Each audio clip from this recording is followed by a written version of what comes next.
4 gaming consoles, एक laptop, एक OLED monitor and एक मैसिव 4K प्रोजेक्टर एंड ये सब एक ही डेस्क सेटअप पे एक साथ चल रहा है with minimum cable clutter.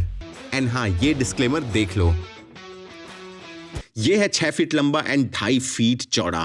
2.5 feet की विड्थ इसीलिए चूज किया क्योंकि मेरे पास 32 इंच का मॉनिटर है, उसके लिए प्रॉपर व्यूइंग डिस्टेंस चाहिए आंखों को बचाने के लिए। इतने लोड को मैनेज करने के लिए मैंने इसमें डुअल मोटर वाला मैकेनिज्म चूज किया है एंड जिसकी लोड कैपेसिटी ऑलमोस्ट 160 kgs है। इसके मूवमेंट स्टडी है एंड मोटर साइलेंट है। बाकी तुम्हें स्टैंडर्ड फीचर्स देखने को मिल जाएंगे जैसे क्रैश डिटेक्शन, इसके बाद ऑपरेटिंग पैनल मिल जाएगा जिसमें up down and memory presets देखने को मिल जाएंगे। But now let me tell you a secret which most people miss in their setup is the caster wheels.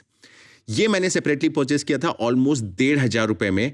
अब मुझे अगर पीछे की वायरिंग फिक्स करनी हो या प्लान कर रहे हो एंड पॉसिबल है तो ये कास्टर्स व्हील ऐड कर लेना अपने सेटअप में।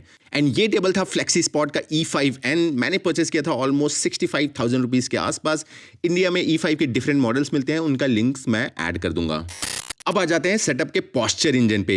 ये कोई फ्लैशी गेमिंग चेयर नहीं है, बट ये है one of the best ergonomic chair जो है हैवर्थ जोड़ी। एंड मेरे टॉप फीचर्स इस चेयर के हैं, इसका सीट पैड इतना ब्रॉड एंड कंफर्टेबल है कि तुम्हें घंटों बैठे रहने पे भी नंबनेस पता नहीं चलता।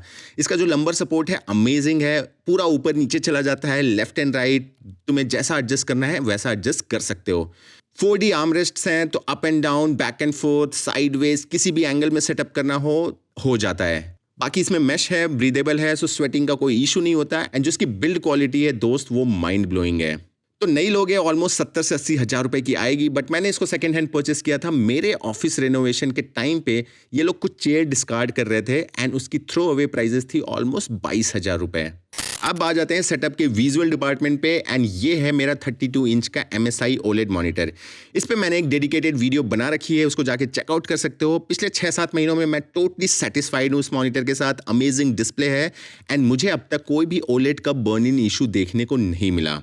इसको माउंट किया है मैंने एक स्पेशल माउंटिंग आर्म पे, जिसमें तुम्हें माउंटिंग आर्म के सारे फंक्शंस तो मिल ही जाते हैं एंड उसके साथ इस कॉलम की वजह से हाइट एडजस्टमेंट का भी फीचर देखने को मिल जाता है। ऑलमोस्ट 10,000 रुपए के आसपास मैंने इसको परचेस किया था।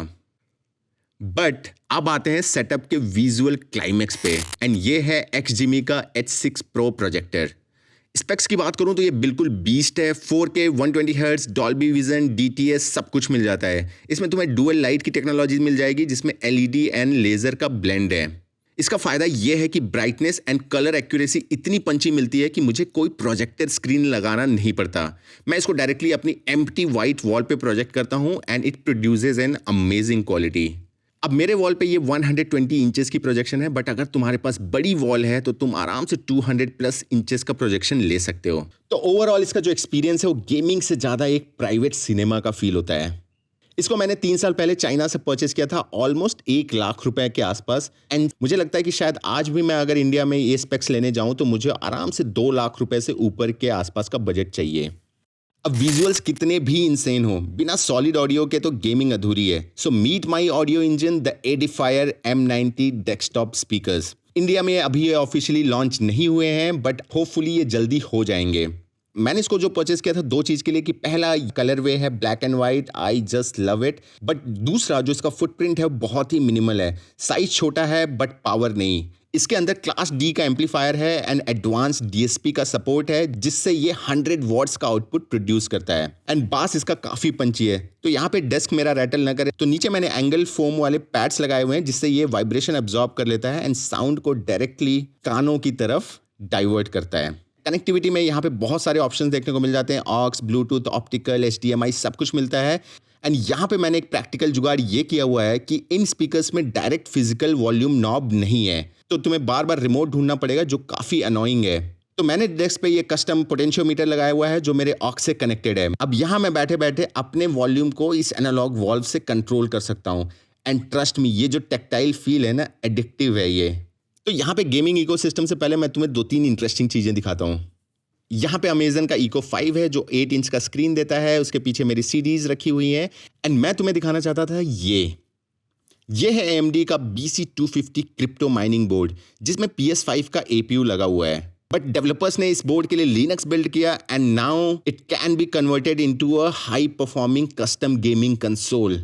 तो I am testing it right now, तो सब्सक्राइब कर लो अगर तुम्हें कस्टम कंसोल वाली बिल्ड देखनी हो तो। एंड यहाँ पे मेरे PS5 गेम्स की डिस्क्स पड़ी हुई हैं एंड मैंने अपने कुछ फेवरेट गेम्स के लिए स्टील बुक्स केसेस परचेस किए हैं। ये मेटालिक केसेस होते हैं जो जनरली तुम्हें US एंड UK में मिलते हैं। इनकी प्राइस जो होती है 2500 से 5-6 हजार रुपए के आसपास होती है। एंड ये देखो भाई, दे लुक रियली ब्यूटीफुल। तो यहाँ पे मैंने अपना जुगाड़ ये लगाया है कि ये एक मैग्नेट है जिसमें एक साइड सॉफ्ट मटेरियल है एंड दूसरे साइड इसमें एक 3M की डबल साइडेड टेप लगी है जिसको मैंने वॉल पे चिपकाया एंड इस पे मैंने अपना स्टील बुक केस जो है वो अटैच कर दिया। अब मेरे पास जो है ये है स्टील बुक्स केसेस की एक फ्लोटिंग डिस्प्ले जो देखने में बहुत ही अमेजिंग लगती है। अब ये सब देखने के बाद चलते हैं मेरे प्रोडक्टिविटी सेटअप की ओर। अब ये है मेरा productivity engine MacBook pro M2 Max। ये है 1 TB एंड 32 gigs वाला मॉडल जो अभी तक काफ़ी कैपेबल है। ये मैंने लिया था शायद 4 लाख रुपए के आसपास। अब जो मेरा कीबोर्ड है यहाँ पे वो है कीक्रॉन का K3 Max, एक स्लिम प्रोफाइल कॉम्पैक्ट कीबोर्ड है, वाइट एंड रेड एस्थेटिक्स को मैच करता है एंड यहाँ पे मैंने डायरेक्शन कीज को निकाल के प्ले स्टेशन सिम्बॉल्स वाली कीज इंस्टॉल कर रखी हैं जो दिखने में बहुत ही कूल लगती हैं। माउस के लिए मेरे पास है MX Master 3 जिसको कोई इंट्रोडक्शन की ज़रूरत नहीं है एंड पूरे डेस्क की एस्थेटिक वैल्यू बढ़ाने के लिए एंड टाइम कीपिंग के लिए ये है Xiaomi का रोबोट स्पीकर जिसमें मैंने अपना MI Band 9 यूज़ किया हुआ है। ये स्पीकर पावरफुल है, ऑलमोस्ट 5 से 6 वॉट का है, बट मेरे लिए इसका मेन काम है वो है टेबल क्लॉक जैसे यूज़ करना एंड इसमें बहुत सारे तुम्हें क्यूट इमोजी जेस्चर्स देखने को मिल जाते हैं जैसा कि यहाँ पे। अब चलो तुमको दिखाता हूँ मेरा गेमिंग का इकोसिस्टम है and honestly every machine has a specific use here. सबसे पहले है मेरा PS5 Pro। ये एक गेमिंग मॉन्स्टर है दोस्त। GPU डिपार्टमेंट में तो ये किलर है, बेटर ग्राफिक्स, रे ट्रेसिंग, तो तुम्हें इमीडिएटली फ़र्क पता चलता है। ये इंडिया में ऑफिशियली लॉन्च नहीं हुआ है, तो ये वाला मेरा जो मॉडल है वो हांगकांग मॉडल है। इसको मैंने ऑलमोस्ट 80,000 रुपये के आसपास परचेस किया था price hike and stock crisis के बीच में। एंड सरप्राइजिंगली परचेस करने के बाद मुझे पता चला कि ये 12.20 फर्मवेयर पे है, so you can do a lot of experiment with this console actually.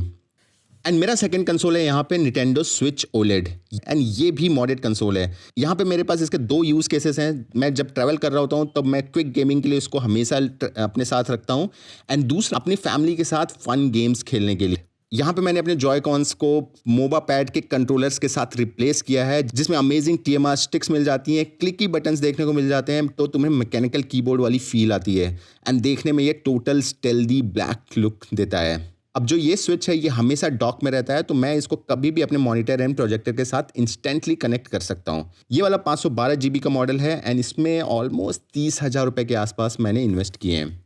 जो मेरा थर्ड कंसोल है वो है PS5 का स्लिम डिस्क वर्जन। ये मैंने ब्रांड न्यू परचेस किया था ऑलमोस्ट 1 से 1.5 साल पहले एंड इस पे मैंने सबसे ज़्यादा गेमिंग की है भाई and this is going really really strong. अब इसका जो फर्मवेयर है वो 9.00 है, so this is also very special firmware. तो यहाँ पे मैं अपना Y2JB वाला एक्सप्लॉइट रन कर रहा हूँ।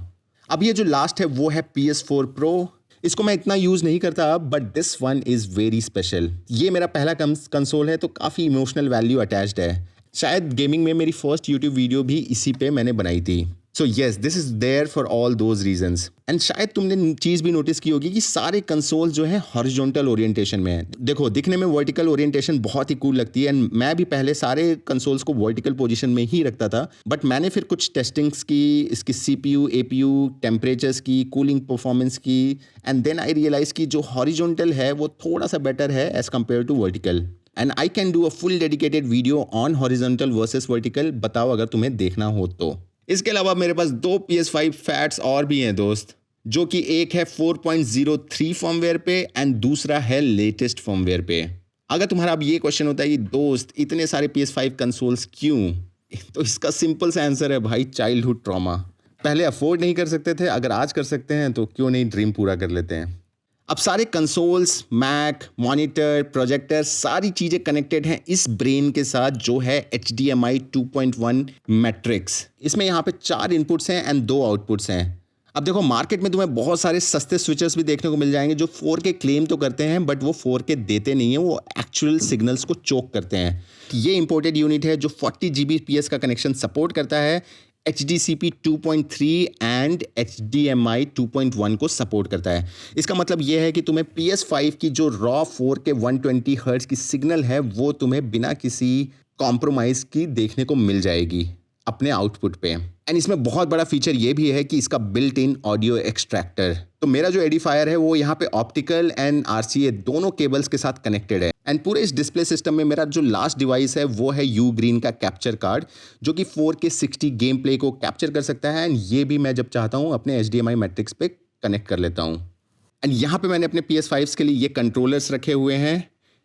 अब ये जो पहला कंट्रोलर है वो मॉडिफाइड है, इसमें ब्लड बॉन्ड की शेल लगी हुई है, TMR के जॉयस्टिक्स हैं। अब इसकी जो बैटरी कैपेसिटी है वो ऑलमोस्ट 2.5 टाइम्स है ओरिजिनल कंट्रोलर के। वो यहाँ पे जो दूसरा कंट्रोलर है वो नॉर्मल PS5 कंट्रोलर है। एंड यहाँ पे इसके बटन्स में मुझे कुछ मुशीनेस सा इशू दिखना स्टार्ट हुआ है। इसके बाद यहाँ पे कंट्रोलर्स चार्जिंग के लिए मैं पावर A का चार्जर यूज कर रहा हूँ। मेरे पास सोनी का भी चार्जर है, but I find this better than the Sony one. By the way, मेरे पास PS5 की 20 से भी ज्यादा अमेजिंग एक्सेसरीज है। अगर तुम्हें उस पर एक डेडिकेटेड वीडियो चाहिए तो कॉमेंट में बस PS5 लिख देना। अब पूरे सेटअप का पावर हैंडल करने के लिए मैंने यहाँ पे इंस्टॉल किया हुआ है पावर डिस्ट्रीब्यूशन यूनिट और PDU। ये जो PDUs होते हैं वो जनरली सर्वर रैक्स में यूज किए जाते हैं उनको पावर अप करने के लिए। यहाँ पे मेरे पास 12 यूनिवर्सल सॉकेट्स हैं जिसमें मैं किसी भी कंट्री के पिन को इंसर्ट कर सकता हूँ। अब डेस्क के साइड में एक IKEA का मेटल पेग बोर्ड है जिसपे मैंने कुछ गैजेट्स रख रखे हैं। सबसे पहले यहाँ पे सोनी का XM5 जिसकी बैटरी लाइफ अमेजिंग है। इसमें लीडिंग नॉइस कैंसिलेशन है। मैं इसको 1.5 साल से यूज़ कर रहा हूँ। मैं अपने XM5 को अपने PS5 से भी कनेक्ट करता हूँ इस स्पेशल ब्लूटूथ डोंगल के साथ। तो मुझे अगर नाइट गेमिंग करनी है या क्वाइट गेमिंग सेशन करना है तो मैं आराम से इसको अपने PS5 से कनेक्ट कर सकता हूँ। सोनी XM5 मुझे पड़ा था ऑलमोस्ट 25,000 रुपये के आसपास। इसके बाद है DJI Pocket 3 जो एक बहुत ही कैपेबल कैमरा है, much better than your phone camera, क्योंकि इसमें 1 इंच का CMOS सेंसर लगा हुआ है एंड इसमें गिम्बल का स्टेबलाइजेशन मिल जाता है। जब मैं ट्रिप पे होता हूँ या फैमिली के साथ होता हूँ तो मैं इसका काफ़ी यूज़ करता हूँ। इसका मैंने क्रिएटर कॉम्बो लिया था जो ऑलमोस्ट 50 से 60,000 रुपये के आसपास पड़ा था। एंड ये है मार्शल का एम्बिडेंट 2 जो 20 वॉट का आउटपुट देता है एंड इसकी साउंड क्वालिटी भी बहुत ही बढ़िया है। तो इसमें तुम्हें विंटेज लुक के साथ मॉडर्न टेक मिल जाता है। एंड ये मैंने परचेस किया था ऑलमोस्ट 12,000 रुपये के आसपास। यहाँ पे एक चीप कंट्रोलर है जो फोन्स वगैरह के साथ कनेक्ट कर सकते हैं। दिखने में ये बहुत कूल लगता है वैसे, बट है ये बहुत बकवास। इसको मैंने परचेस किया था ऑलमोस्ट 1200 रुपये के आसपास, बट अभी ये जस्ट एक डेकोरेशन पीस है। एंड ऊपर पे यहाँ एक स्टोरेज बॉक्स है जहाँ मैं सारे रिमोट स्टोर करता हूँ। उसके बाद पेग बोर्ड में मैंने मैग्नेटिक हुक्स लगा रखे हैं अपने गैजेट्स को माउंट करने के लिए, जो कि बहुत ही नीट लुक देते हैं। And I am really loving the magnets these days. And अब आ जाते हैं केबल मैनेजमेंट टिप्स पे। तो इस पूरे डेस्क सेटअप में मैंने कुछ जुगाड़ किए हुए हैं जो मैं आपको शेयर करता हूँ। एंड यहाँ पे मैंने ये जुगाड़ लगाया कि मैंने सारी चीज़ों को अपने डेस्क के नीचे मूव कर दिया है इस अधेसिव क्लैंप की हेल्प से। अब ये देख सकते हो ये डबल साइडेड है, जो एक टेबल पे चिपक जाता है, दूसरा मेरी डिवाइसेस में। तो यहाँ पे मेरा HDMI मैट्रिक्स हो गया, मेरा साउंड कंट्रोल हो गया, मेरा कैप्चर कार्ड हो गया, मेरा USB चार्जिंग डॉक हो गया, सारा कुछ मेरे टेबल के नीचे कनेक्टेड है इसी क्लैंप की वजह से।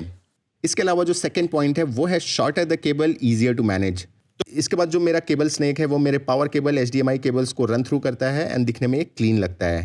यहाँ पे एक स्टोरेज बॉक्स मैंने लगा रखा है जो मेरे एक्सटेंशन बोर्ड को, उसके सारे कॉर्ड्स, ये सारी चीज़ों को हाइड करता है एंड देखने में ये क्लीन लगता है। इसके बाद यहाँ पे PVC वाला पैनल है वायर मैनेजमेंट के लिए जिसको तुम कहीं पे भी चिपका सकते हो। जैसे यहाँ पे 2 से 3 वायर रन करनी है तो ये सॉल्यूशन मुझे काफ़ी अच्छा लगा। एंड टेबल के नीचे मैंने ये स्लिम वायर ट्रेज लगा रखी है जिसको मैंने अपने डेस्क में चिपका रखा है। एंड इस पर तुम आराम से 6 से 10 वायर आराम से तुम रन थ्रू कर सकते हो और ये सारी केबल्स को हाइड करता है। इसके बाद जो मैंने जुगाड़ यूज़ किया है वो है सिंपल केबल रैप्स। जैसे यहाँ पे बंच ऑफ वायर्स थे तो इसको मैंने मोटे केबल रैप्स के साथ यूज़ किया है। यहाँ पे केवल 2 वायर थे तो यहाँ पे एक मैं पतला केबल रैप यूज़ कर रहा हूँ।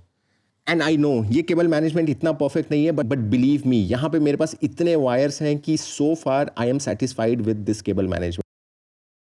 अब यहाँ लास्ट के कुछ गैजेट्स बचे हैं तो स्टार्ट करते हैं सबसे इंपॉर्टेंट गैजेट से। एंड इस सेटअप में बहुत सारे डिवाइसेस हैं तो उनको पावर करता है मेरा 1 Gbps का कनेक्शन एंड उसको हैंडल करता है मेरा Xiaomi का ये राउटर जो कि ऑलमोस्ट 6000 Mbps की स्पीड देता है एंड मैश वाली फैसिलिटी के साथ आता है। तो यहाँ पे मैंने अपने घर में 2 सिमिलर राउटर लगा रखे हैं जिससे मेरा पूरे घर का एरिया कैप्चर हो जाता है। और जितने भी लोगों के पास पावरफुल राउटर्स हैं वो एक चीज़ अग्री करेंगे कि ये बहुत ही ज़्यादा हीट जनरेट करते हैं। तो यहाँ पे मैंने एक सस्ता डुअल फैन का जुगाड़ लगाया हुआ है जो ऑलमोस्ट मैंने 500 से 600 रुपये में परचेस किया था and this works like a charm for the temperature control. Then फिर ये है 3-in-1 charger for my iPhone 17 Pro Max, AirPods and Apple watch के लिए। मैं अगर अपने सेटअप के लाइटिंग एंड एस्थेटिक्स की बात करूं, सबसे पहले मैंने डेस्क के पीछे एक रोप लाइट लगा रखी है जो मुझे देखने में बहुत ही मिनिमल लगती है। दूसरा मेरे पास ये जो फ्लोर लैंप है, इसमें जो लाइट पैनल है वो Xiaomi की स्मार्ट लाइट है जो मैं अपने फ़ोन के साथ कंट्रोल कर सकता हूँ एंड इसमें ये वार्म एंड वाइट के बीच तुम कोई भी कॉम्बिनेशन चूज़ कर सकते हो। एंड तीसरा जो है वो सिंपल सा लैंप है वाइट कलर में जो एस्थेटिक्स को मैच करता है एंड इसमें भी एक Xiaomi की बल्ब लगी हुई है, स्मार्ट बल्ब, जो मैं अपना कंट्रोल कर सकता हूँ अपने हिसाब से। एंड यहाँ पे ये एक छोटा सा नाइस लिटिल टच है पूरे डेस्क सेटअप को थोड़ा सा हेल्दी बनाने के लिए। तो ये है एक एलिप्टिकल जो मैं चेयर पे बैठे बैठे भी इसको पेडल कर सकता हूँ या स्टैंडिंग पोजीशन में पेडल कर सकता हूँ।